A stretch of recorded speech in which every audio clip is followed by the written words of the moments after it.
Hello and welcome to Team 54's presentation of Trials of Foma, the game we've made this semester. We are Triton Adamski, John Hayes, Sijal Jardot, Fisher Meadow, and myself, Corey Rickney. So what is Trials of Foma? It is a dungeoneering game where you face the trials, fight monsters, and compete with other players to claim the dungeon's prize.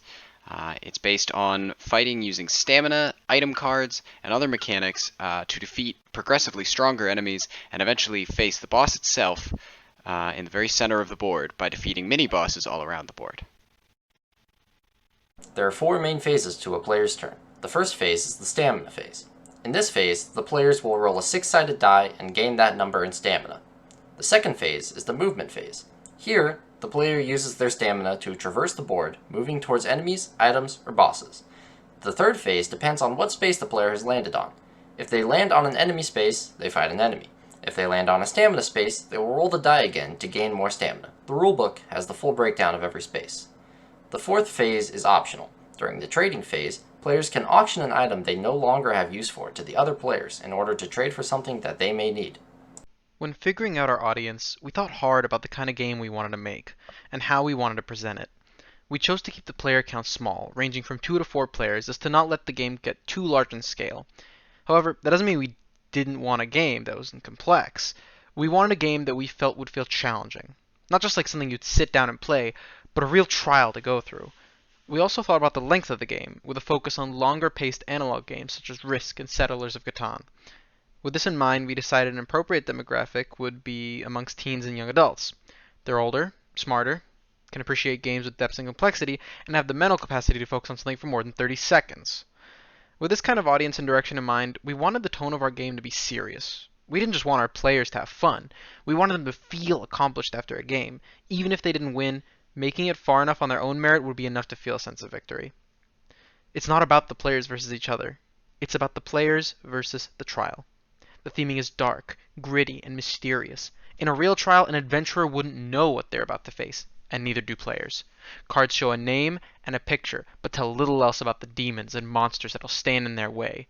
They don't know what they are or why they fight. All they know is that they're in the way, and that needs to be fixed. The main mechanic of Trials of Foma is stamina. Each player begins the game with 10 stamina. At the beginning of their turn, players roll a die and recover stamina based on what number they rolled. Players use stamina to move, with each space on the board costing 1 stamina. If a player loses in combat with an enemy, boss, or another player, their stamina drops to 0. Another main part of the game is the player's combat value, or CV, which comes from what cards they have equipped. Enemies and bosses also have a combat value. To defeat an enemy or boss, the sum of a player's equipment, CV, and a die roll must be greater than or equal to the enemy's CV. If a player's roll is not high enough, they can choose to spend stamina to re-roll their attack. The first re-roll costs 1 stamina, with each re-roll after that costing double the amount of the one before it. The game also allows players to trade items, which helps them to get the items they want more easily. At the end of a player's turn, they can offer one or more of their items to the other players. If another player offers something that the first player wants, they can trade. Whether or not a trade happens is decided by the player who started the trade. In order to win the game, a player must defeat Dagoron, the final boss, in the center of the board. In order to do so, the player must gain enough equipment or talismans to make this possible. Optionally, they can travel to the boss spaces spread across the board to fight each of the other 4 bosses. If a player chooses not to do this with any boss, they will be forced to fight that respective boss in classic boss rush style before being able to confront the final boss. The player can attempt to do this at any time as long as they have access to the final boss space, and as soon as a player defeats that boss, the game is over. The mechanics of our game feel very strong to us. The stamina system for movement and for re-rolling your bad die roll gives players a good level of choice in how they play, and the talismans and equipment allow for various situations to change drastically. However, due to having a lot of card draws and die rolling in the combat, some testers felt that it was still too random in the end. The aesthetics are the best part of the game in our opinion. The art team did fantastic, keeping the dungeon theme consistent throughout the board and the cards, as well as incorporating enemies and relics that were found in the world of Ethshar. The narrative is where our game is the most lacking. The story is definitely a little basic, just focused on completing the dungeon's trials.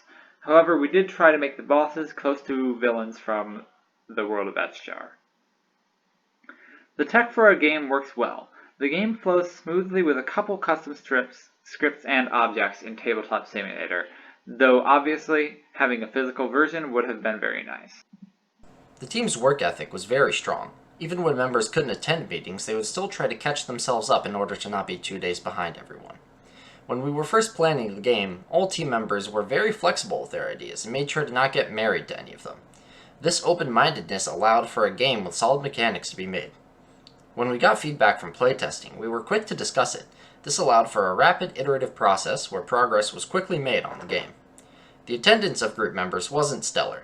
Going forward, we will need to ensure that attendance is higher from members. Tasks were not evenly distributed throughout the project. Some weeks members would have a lot on their plates, and other weeks they would have to resort to helping other members do their work. In the future, goals will need to be more evenly distributed in the beginning of the project. Deadlines were cut very close sometimes. This is due in part to scheduling conflicts, but is still not a good habit. In the future, it would be best to implement a 24-hour rule, where all deadlines should be hit the day before they are due, so that if any problems arise, group members have ample time to solve them. Creating this game has helped us figure out a lot when it comes to the importance of focus in a game project. I believe where we made our biggest mistake was looking at the game from too wide a scope, focusing on numerous minor changes littered throughout the game and its components rather than digging into the core of the gameplay and focusing on that aspect, building our game from the changes we make to the core mechanics. By doubling down on the foundation we already had rather than strengthening it, our project consistently held all the strengths and weaknesses that came with it, with our minor changes made to help remedy those weaknesses doing little to help in the long run. Another major issue with focus was our focus on what we felt was the core of any board game, skill versus chance. I believe in our effort to try and eliminate chance as much as possible from the game, we actually made it more difficult for the game to feel skill-based, taking away a player's options and pushing them to consistently make obvious moves, with little room for mixing up their gameplay style. Obviously, with any game on a short schedule, a lack of playtesting also plays a factor in the final output and its difference from its previous iterations, and that was no different for our game. Overall, however, I think the game shows a lot of potential, and with the proper time and direction, it could evolve into something much greater. If we continued working on Trials of Foma, there are a few things that we would want to improve on. First, we would want to develop our own assets for the game. The current version of the game uses images and icons found all across the internet. If we kept working on it, we might want to use art and assets that we make ourselves. We would also want to introduce more items, enemies, and even board layouts to add more variety to the game. One thing we could do is increase the number of boss cards and have the players decide which bosses to use at the beginning of the game. Another is that we could allow players to make their own board layouts so every playthrough is unique. For the next two projects, we want to make playtesting and balancing a higher priority. We did iterate our game based on feedback from playtests, but we started playtesting outside the group somewhat late into the project. After coming across issues with balancing and having time to implement changes, we've decided to start playtesting and balancing earlier into our next project.